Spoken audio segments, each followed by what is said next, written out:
क्या करना हो। और हमारी लड़ाई किस बात की है, किससे है, बड़े बड़े विद्वान हमारे बीच में बैठे हैं।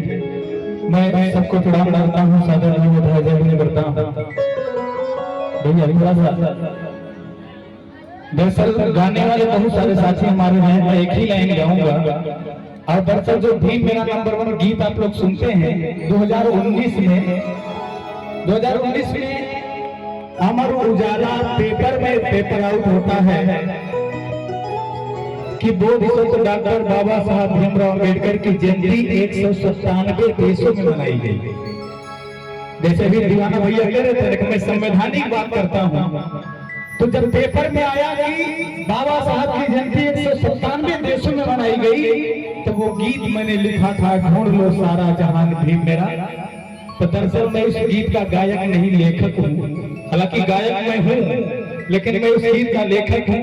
इस गीत के गायक हमारे बहुत ही अजीज मित्र, जिन्होंने हमारे साथ पढ़ाई किया, संगीत की पढ़ाई किया। उसके बाद उन्होंने जब से बाबा साहब को जाना, जैसे हमारे विशाल भाई लगे रहते हैं, वैसे हम मंगल माही और विकास यादव समाज में लगे रहते हैं।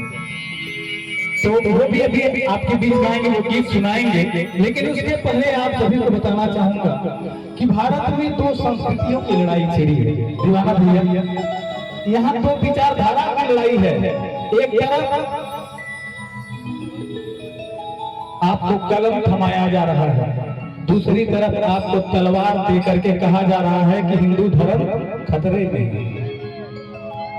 मेरा प्रश्न है, जो लोग कहते हैं उनसे मेरा प्रश्न है कि हिंदू धर्म खतरे में है, कि आपके पास 33 करोड़ देवी देवता हैं और सबके पास हथियार है और अथाह शक्ति भी है आपके पास, और फिर भी आपका धर्म खतरे में है। दूसरी तरफ भगवान बुद्ध की विचारधारा है, जो समता, स्वतंत्रता, मैत्री, प्रेम, बंधुता, न्याय विचारधारा, न्याय की बात करती है, जिसको बाबा साहब ने संविधान लिख करके पूरा उंगली जामा पहना दिया। आप लोगों से मैं एक प्रश्न करता हूं और एक छोटी सी कहानी बताकर प्रश्न करूंगा। एक तरफ मैं छोटी छोटी 2 कहानी बताऊंगा। हमारे बीच में बहुत सारे विद्वान साथी बैठे हैं, आप लोग मेरे प्रश्नों का जवाब दीजिएगा कि एक तरफ अभी जन्माष्टमी बीता है, उनकी रासलीला हम लोगों ने देखा होगा टीवी सीरियल में, या पढ़ा होगा, या कैसे भी आप लोगों ने सुना होगा कि जब गोपिकाएं नदी में निर्वस्त्र होकर के नहा रही होती हैं, तो कन्हैया जी क्या करते हैं, उनका कपड़ा चुरा करके कदम की डाल पर बैठ जाते हैं, कहते हैं कि कपड़ा लेना है तो हाथ उठा कर आओ। कैसा भगवान है, क्या उसकी मनसा है, जरा आप गौर करें। कहानी अब काल्पनिक है कि सत्यता है, दिखाया बताया ही जाता है, और उसको हम भगवान कहते हैं, उसके नाम पर व्रत रहते हैं। लेकिन वो क्या कहता है, कपड़ा लेना है तो हाथ। भैया हम या हमारे कोई भी भाई ऐसा करके कभी देखिए जरा, भगवान कहे जाएंगे कि क्या होगा। हमारे दीवाना भैया कह रहे कि लात खाएंगे, हम उसे भगवान कहना। दूसरी बात, एक कहानी आप लोगों ने सुना होगा, नहीं सुना है तो जाके सुनिएगा कि एक औरत जिसका पति मर गया, 2 बच्चे मर गए, माता पिता मर गए, और वो निर्वस्त्र होकर के, पागल होकर के गली गली घूमती है, जिसको पटाचारा नाम दिया गया था।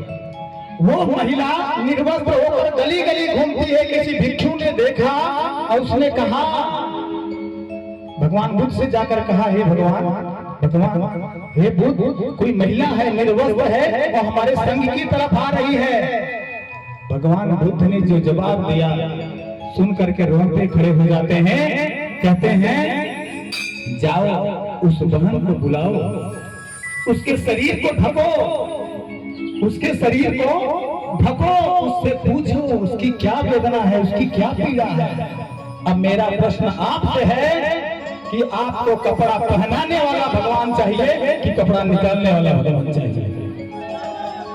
अगर कपड़ा पहनाने वाला भगवान चाहिए तो दुनिया में जो विश्व गुरु कहलाए भगवान सम्यक संबुद्ध से बड़ा कोई ज्ञानी व्यक्ति नहीं हुआ है।